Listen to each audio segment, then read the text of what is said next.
आप सभी का स्वागत है। बहुत ही महत्वपूर्ण जानकारी हम बसंतकालीन गन्ना बुआई से पहले और जो जायद की किसान भाई बुआई करेंगे, यानी अन्य जो फसलें हैं, चाहे लौकी हो, चाहे कद्दू हो, तरोई हो या उड़द मूंग की खेती हम करने जा रहे हैं। तो एक ऐसा बायो एजेंट है जिसका हम अगर प्रयोग कर लें तो हमारा बहुत कम लागत में उत्पादन बढ़ जाता है। और ये हम इससे सॉइल का ट्रीटमेंट भी कर सकते हैं और सीड का ट्रीटमेंट भी कर सकते हैं और एंटी फंजीसाइड के रूप में भी इसका प्रयोग कर सकते हैं। ट्राइकोडर्मा ट्राइकोडर्मा है क्या? यह एक फ्री लिविंग फंगस है जो एस्कोमाइसिटीज जीनस के अंतर्गत आता है। इसकी जो खास बात है कि जब यह सॉइल में जाता है, पहले से सॉइल में यह मौजूद है, लेकिन इधर हम बहुत वर्षों से ये देख रहे हैं कि इसकी जो संख्या है वह ज़मीन में कम हो गई है। नेचुरल रूप में अगर देखा जाए तो यह सॉइल में पाया जाता है, लेकिन जब इसका मोनोकल्चर हमारे वैज्ञानिक तैयार करते हैं और इसको हम सॉइल में ट्रीटमेंट, चाहे सॉइल ट्रीटमेंट के रूप में और चाहे सीड के ट्रीटमेंट के रूप में या फंजीसाइड के रूप में अगर स्प्रे करते हैं, तो यह एक अलग तरीके से काम करता है। इसकी जो खास बात है, बहुत तेज़ी से ज़मीन के अंदर यह ग्रो करता है। इसका ये फ़ायदा होता है कि चाहे बिल्ट के फंगस हों, चाहे रेड राट का फंगस हो या स्क्लेरेसिया ग्रुप के फंगस हों, उनकी ग्रोथ को यह तुरंत ही रोक देता है, जिसके कारण यह बीमारी रुक जाती है। इसके अलावा यह रूट जोन का जो सेल डिवीज़न है उसको फास्ट करता है, यानी पौधे की जड़ों का विकास बहुत तेज़ी से करता है, जिसके कारण यह जड़ें आसानी से फास्फोरस, पोटास और जो न्यूट्रिएंट्स पौधे को आवश्यक होते हैं उनको ज़मीन से आसानी से ले सकते हैं। अगर हम डिजीज़ कंट्रोल में इसका रोल देखें तो इसमें चाहे ब्लाइट हो, पाउडरी मिल्ड्यू हो, डाउनी मिल्ड्यू हो, इसको यह बड़े आसानी से नियंत्रित कर सकता है। इसी तरीके से वायरल डिजीज़ को भी और बैक्टीरियल डिजीज़ को भी यह नियंत्रित करता है। कारण इसका यह है चूँकि ये एक बहुत अच्छा कॉलोनाइजर है। जब ये स्वयं डेवलप हो जाता है तो ऐसी दशा में जो दूसरी बीमारी हैं उनको जल्दी नहीं होने देता है। इसके अलावा यह प्लांट ग्रोथ प्रमोटर भी इसके अंदर बनते हैं, जो फास्फेट्स और माइक्रोन्यूट्रिएंट्स जो सॉइल में उपलब्ध हैं, इनकी अवेलेबिलिटी पौधे के लिए बढ़ा देते हैं। इसमें एक और प्रॉपर्टी पाई जाती है कि सेलुलेज एंजाइम का सेक्रेशन भी इससे होता है, जिससे हम जो सेलुलोज को डिकम्पोज आसानी से कर सकते हैं। अभी हम जेनेटिक इंजीनियरिंग में इसका प्रयोग जैसे अगर देखें तो इसको कर रहे हैं, और जेनेटिक इंजीनियरिंग में इसके जीन्स को निकाल करके और जो अल्टरनेरिया ग्रुप के फंगस हैं, यानी अल्टरनेरिया जो ब्लाइट है, उसको हम कंट्रोल कर सकते हैं।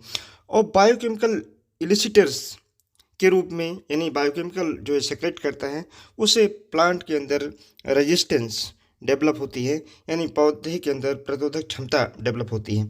इसमें अगर हम बात करें तो इथाइलिन का प्रोडक्शन इसमें होता है, जो कि बहुत हाइपर सेंसिटिव रिस्पांस देता है, जिसके कारण पौधा किसी भी डिजीज को नियंत्रित करने में अपनी जो प्रतिरोधक क्षमता है उसको बढ़ा लेता है। ट्रांसजेनिक प्लांट्स हम इससे बना सकते हैं, इसके यूज़ से बना सकते हैं। वो अभी पोटैटो के केस में इसको बनाया भी गया है। इसी तरीके से बायो रेमिडेशन, यानी ज़मीन के अंदर अगर हमने बहुत ज़्यादा पेस्टिसाइड डाल दिया है, फंजीसाइड डाल दिया है, तो उसके डिग्रेडेशन के लिए भी, यानी उसको ख़त्म करने के लिए, उसका रेजिडुअल इफ़ेक्ट न्यूट्रलाइज करने के लिए भी इसका प्रयोग किया जा सकता है। अब हम बात करें कि इसको हम गन्ने में यानी फसलों में कैसे प्रयोग कर सकते हैं। पहला प्रयोग हम कर सकते हैं सीड के ट्रीटमेंट के रूप में। अगर हमको सीड का ट्रीटमेंट करना है तो लिक्विड और पाउडर दो फार्म में यह आता है। अगर हम लिक्विड फार्म में प्रयोग करते हैं तो 1 लीटर पानी में 3 से 5 ml तक प्रयोग कर सकते हैं, और अगर हम पाउडर फार्म में यूज करते हैं तो 10 से 15 ग्राम पर लीटर जो पानी है उसमें प्रयोग कर सकते हैं।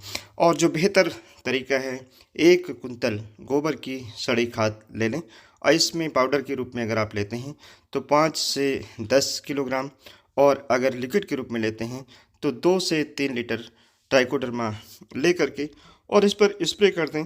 एक ढेर बना दें और छायादार स्थान में इसको रखें, ऊपर से गनी बैग से ढक दें।